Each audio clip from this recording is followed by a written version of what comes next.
ዓለም ላይ ተመልከቱ። አንተም በጠባብ መንገድ ግባ፣ ራስህን አክብረህ አትየው፣ ቀላል አድርገው። ጠባብ መንገድን ምረጥ፣ ግዙፍ ነገርን አትውደድ። ስለዚህ ሕፃናት ቀላሎች ናቸው። ስለዚህ እነሱ ጠባብ መንገድን ማለፍ ይችላሉ። አንተም በጠባብ መንገድ እንድታልፍ ብለህ ሰማይ መንገድህ ቀለል ብለህ ኑር። ከቃሉ ጋር ናችሁ? ከቃሉ ጋር ናችሁ? ሲበሉም ቀለል አድርጎ መብላት ማለት ነው። ይኸው እንደዚያ ነው ማለት ነው። ዮሐንስ አፈወርቅ ብሏል፣ ሆድ እንደ መርከብ ነው ብሏል። አሁን እኔ በጀልባ እየተመላለስኩ ስለሆነ ጀልባይቱን አሁን ትንሽቱን ጀልባ ዝም ብለን ብንጭላት ምን ትላለች? አቤት መስጠም። ያለ አቅሙ የሚበላ ሰውም አይምሮው ይሰጥማል። እዚህ በኋላ በጎ ማሰብ አይችልም። ዝም ብሎ መተኛት ነው። እየጸለየም መተኛት፣ እያነበበም መተኛት። አይምሮ ሁሉ ግዙፍ ስለሆነ ጭንቅላቱ ይሰጥማል።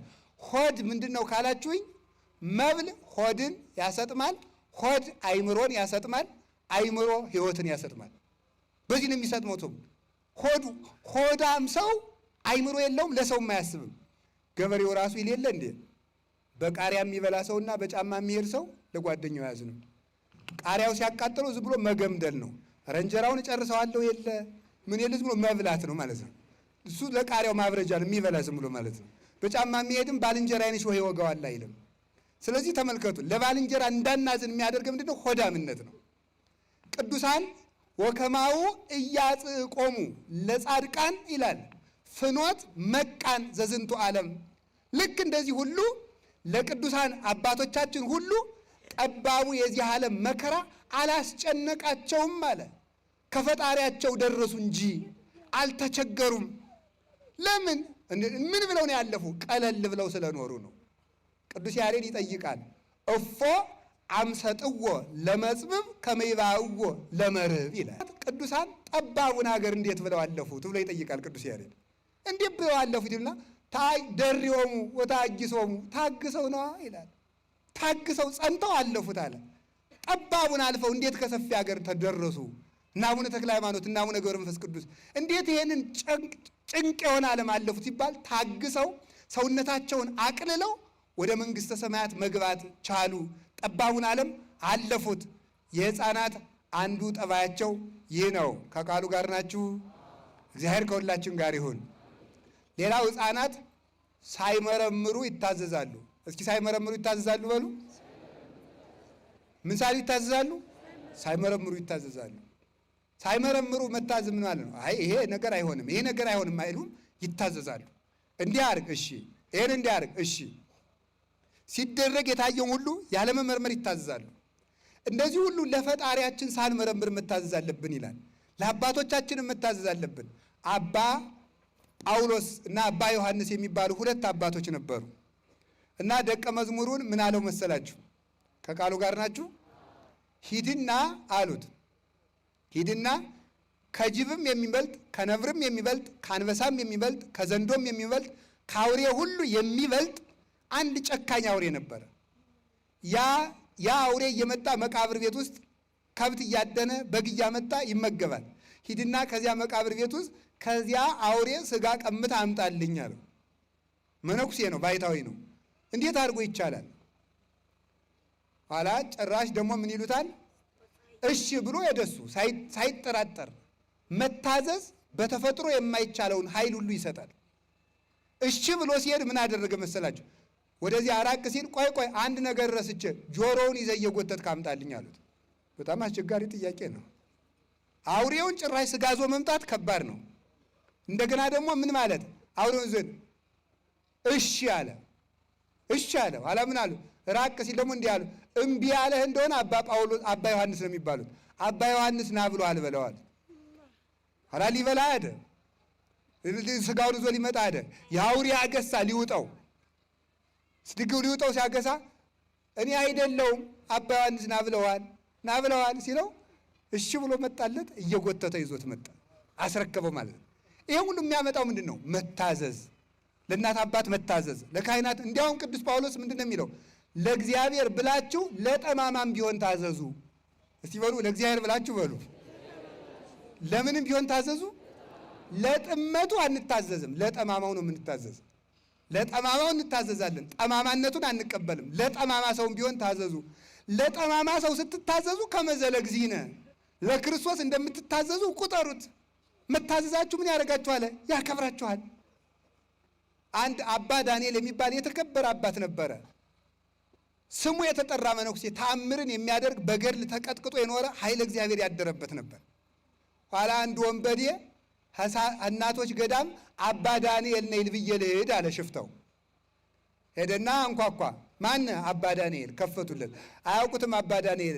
ኧረ አባ ዳንኤል መጣ ብለው እግሩን አጠቡት። እግሩን አጠቡና ምን አደረጉት? ልብስ ለብሷል፣ ቀሚስ አድርጓል። አይገርም? መጽሐፍ ለዚህ እኮ ነው ከሽፍታ ይልቅ ወይባ የለበሰ መነኩሴን ፍራ የሚለው ማለት ነው።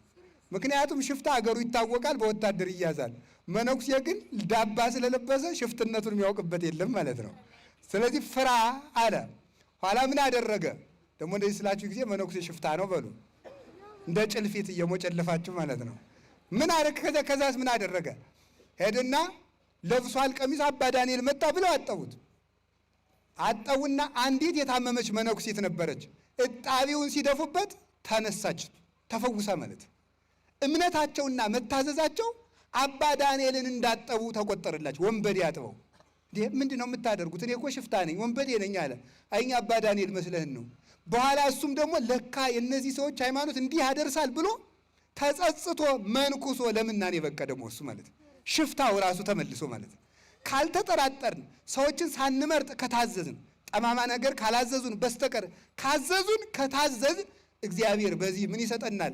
ኃይለ እግዚአብሔር ያሳድርብናል፣ ረድኤቱን ይሰጠናል። ስለዚህ የቅዱሳን የሕፃናት አንዱ ጠባያቸው እሱ ነው። ሌላው ሕፃን እገሊት አይኗ ጥሩ ነው፣ እገሊት ጆሮዋ ጥሩ ነው ይላል አይልም? ይሁላችሁ ደግሞ ክፉ ምኞት የለባቸውም። ክፉ ምኞት የለባቸውም። ዝሙት የለባቸው። ወንድ ሕፃን ቢሆን የሴት መልክ አያደንቅም፣ ሴት ሕፃን ብትሆን የወንድ መልክ አታደንቅም። ስለዚህ ምኞትን ቆርጣችሁ ጣሉ ነው። አይ በዚች ነገር ያስተላለፈው መልእክት ብዛት ምኞትን ቆርጠህ ጣል ነው። ምኞትን ለመቁረጥ ዓይንን መመለስ ነው። ቅዱስ ዳዊት ሚጦላ አይንቴ ከመይራ ከንቶ፣ ዓይኖቼ ከንቱ ነገርን እንዳያዩ መልሳቸው አለ። ዓይኖቼ ከንቱ ነገርን እንዳያዩ መልሳቸው። ማን ያለ? ቅዱስ ዳዊት። የሰው ልጅ አይምሮ ከካሜራ በጣም ብዙ ሚሊየን ጊዜ አቅም አለው፣ ቀርጾ ያስቀራል። እና ሰውን ትክ ብላችሁ አትዩት። እሺ መልኩን ይቀርጽባችሁና ሌሊት እዚያ በኋላ ያን ሰው አምጡ ይላችኋል። ይህ ነው ዓይንህን መልስ ነው። ወጣቶችም አስተውሉ፣ ሴቶቹም አብዳችኋል መቼም። እውነቴን ነው። ጨርቃችሁን እያሳጠራችሁ ራቁታችሁን ፎቶ እየተነሳችሁ ልቃላችሁ። ወንዱ ዓይኑን አፍጥጦ እዚያ መሃል። አሁን እኮ እንኳን ጻድቅ ወንድ ጀግና ወንድ እንኳን አናገኝም። ወደፊት ጅላጅል ነው ዝም ብሎ ማለት አልቋል። በሴት ፎቶ የነሆለለ ነው በእውነቱ ማለት ነው። ይህ እኮ ነው። አታውቁም? ሴቶች ታይተው የመወደድ ጸጋ አላቸው። የዚህ ምስጢር ደግሞ እነግራቸዋለሁ የሌላ ቀን። ታይተው ነው የሚወደዱት። ለምን መሰላችሁ? አዳም ሔዋንን ስለጠላት እንጨት አብልተሽ አጠፋሽ ስላለ እዚያ በኋላ ሴትና ወንድ ጠበኛው ነው ሊቀሩ ሆነ። እዚያ በኋላ እግዚአብሔር ለሴት ልጅ ምን አደረጋት? ታይታ እንድትወደድ አደረጋት። ስለዚህ ሴትን እያየ ሰው ወንድ ይወዳል ማለት እና ዓይን ላይ መጠንቀቅ ነው። ሰምታችሁኛል? ዓይንህን ካልተጠነቀቅ አጥምዶ አናውዞ ይጥልሃል። ታላቁ እስክንድር የሚባለው እስክንድር 127 አገሮችን ቀጥቅጦ የገዛው እስክንድር ለወታደሮቹ የሚመክራቸው ምክር ምን ነበር መስላችሁ? በጠላት ሀገር ሂዳችሁ በውሃ ጥም እንዳትሸነፉ፣ በሴት እንዳትሸነፉ ነበር ያላቸው። በምንና በምን ያላቸው? በውሃ ጥምና በሴት እንዳትሸነፉ፣ ካልሆነ ትሸነፋላችሁ ነበር የሚላቸው። እና ውሃ የፈለገ ቢጠማቸው አይጠጡም። እንዲያውም 100 ወታደር ከሚያጠምደው ይልቅ አንዲት ሴት የምታጠምደው ብልሃቱ ኃይለኛ ነው። ይህን ነው ጌታ ያለ። ምንድን ነው? ዝሙትን ተጠንቀቁ፣ ምኞትን ቆርጣችሁ ጣሉ። ህሊናቸው ንጹህ ነው። ሕፃናት ህሊናቸው ንጹህ ነው። አሁን ቅዳሴ ሲቀደስ እግዚአብሔርን እኮ ያያሉ። ይገርማችኋል። ሕፃናት ቅዳሴ ሲቀደስ እግዚአብሔርን ያዩታል። እኛ አይታየንም፣ የኃጢአት መጋረጃ ስለጋረደን። ብፁዓን ንጹሐነ ልብ እስመ እሙንቱ ይሬእይዎ ለእግዚአብሔር። ልባቸው ንጹህ የሆኑ ሰዎች እነሱ ንዑዳን ክቡራን ናቸው። ማንን ያዩታልና? እግዚአብሔርን ያዩታልና። ስለዚህ ሕፃናት ይህ ናቸው። ሌላ ሕፃናት የሕፃናት ኃይላቸው ልቅሶ ነው። እስኪ በሉ የሕፃናት ኃይሏቸው በሉ። የሕፃናት ኃይላቸው ምንድን ነው? ድገሙት እንጂ። የሕፃናት ዓይናቸው ምንድን ነው? ልቅሶ ነው። የክርስቲያኖች ኃይላችን ምንድን ነው? እንባ ነው። የክርስቲያኖች ኃይላችን እንባ ነው። ይለቀሳል፣ እንባ ያሰጥማል። ብረት፣ እሳት ወይም ደግሞ ሌላ ነገር የማይቀደውን ሰማይ ቀዶ የሚወጣ እንባ ነው።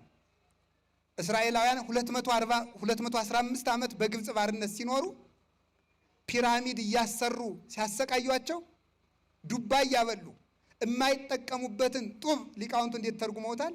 ዛሬ ግብፅ የምትኮራበትን ፒራሚድ የሰሩት ግብፃውያን ናቸው። ያንን ከዚያ ፒራሚድ ግን ግብፃውያን እስራኤላውያን አይጠቀሙም። ያንን ጡብ እየተኮሱ ጭቃውን እያቦኩ ያንን እየተኮሱ ይሰራሉ። እነዚህ የማይጠቅማቸውን የኃጢአት ግንብ የሚሰሩ የምዕመናን ምሳሌ ነው ይላሉ ሊቃውንቱ። ከዚያ በኋላ ምን አደረጉ? ነፍሰ ጡሮችን ሁሉ ጭቃ አብኩ ይሏቸዋል። አንዲቱ ስትረግጥ ምጡ አመጣ። እዚያው ላይ ኧረ ምጥ ደረሰ ስትል እዚያው ላይ ውለጂው፣ የሰው ደም ጭቃውን ያጠነክረዋል እንጂ ምን ይላል ብለሽ ነው አሏት። እንዲህ አለ ጭክና በእውነቱ ማለት ነው። በእኛ ዘመንስ ይህ አልተሰራም ብላችሁ ምን ያላደረግነው ኃጢአት አለ? የቀረን ነገር እኮ የለም በእውነቱ። እንባዋን አለቀሰችና በእጇ እንዲህ አድርጋ በእጇ ይዛ ወደ ሰማይ ሀሎኑ በዚህ ሰማይ እግዚአብሔር አዶናይ፣ እውነት በዚህ ሰማይ እግዚአብሔር አለ ብላ ሰማይ ወደ ሰማይ እንባዋን ስትረጨው ሰማይ በጦርነት የማይከፈተውን ሰማይ እንባዋ አንኳኳው የሰማዩን ደጅ። እግዚአብሔር የምሕረት በሩን ከፈተ። ወንድማቸውን ሽጠው ዮሴፍን ለግብፅ ባርነት ሽጠው እነሱ 215 ዓመት የተገዙበትን የባርነት ቀንበር በአንዲት ሴት እንባ ተሰበረ። ከዚያ በኋላ ሙሴን ያህል ሰው አስነሳ። ክንደ ብርቱውን ሙሴን ያለ ሰረገላ ተዋግቶ እግዚአብሔርን ይዞ በዕድ ጽኒት ወበመዝራይት ልዕልት እስራኤላውያንን ከግብፅ ባርነት ፈልቅቆ ፈርዖንን ከነሰረገላው አስጥሞ ይዟቸው ወጣ። ሕፃናት ኃይላቸው እንባ ነው። እኛም ማልቀስ አለብን። እውነቱ ማለት አላችሁ። ወስብሐት ለእግዚአብሔር። ይቆየን።